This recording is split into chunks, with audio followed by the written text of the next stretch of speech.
Parshat Bechukotai, the end of the book of Vayikra, is famous for the tochacha, for the curses that will come upon the Jewish people, God forbid, if they turn their back on Hashem. But it actually starts with blessings.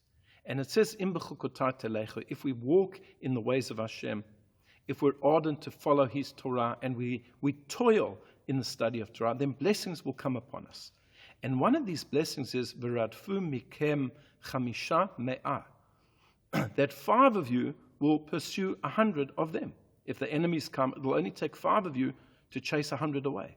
Ume'ah mikem revava yodoifu, and 100 of you will pursue, revava means 10,000.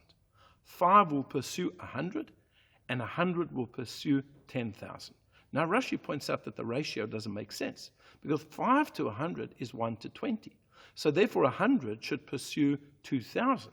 Why is it suddenly now that 100 is pursuing revava, 10,000? It's a much bigger ratio. And Rashi explains, because you cannot compare a small number of people who are engaged in the study of Torah to a large number of people who are engaged in the study of Torah. When there's a small amount, there's the power of the Torah, so 5 can pursue 100. But when there are many people, when there's 100 people studying Torah, then it becomes exponential, their power.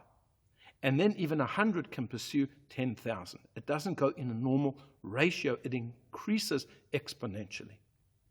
What Rashi is telling us, and this statement from Rashi comes from our sages, is the power of doing things together as the Jewish people, and to get as many people as possible to learn. We are very, very thankful, and we have a lot of praise for the fact that in our generation after the Holocaust, there are so many people who are studying Torah full-time. There are probably more yeshivas today than there have been in the history of the Jewish people, whether it's in Israel, whether it's in America. There's yeshivas that literally have thousands of students, something that didn't happen in Eastern Europe, and is a throwback to the times of Babylon. There are so many people learning Torah. But it's not just people who are sitting in yeshiva. It's each and every shul.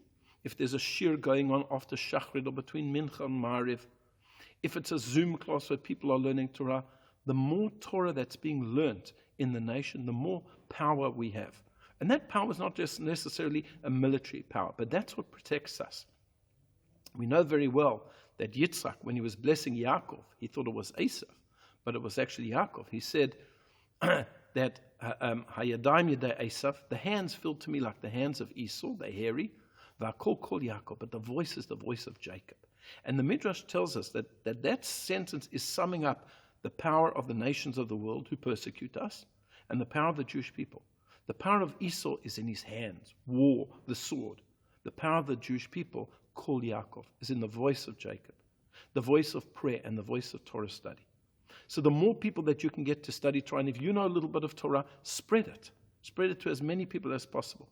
It gives us incredible power and protection. And please God, we will be the beneficiaries only of Hashem's blessings. I wish you a Shabbat Shalom.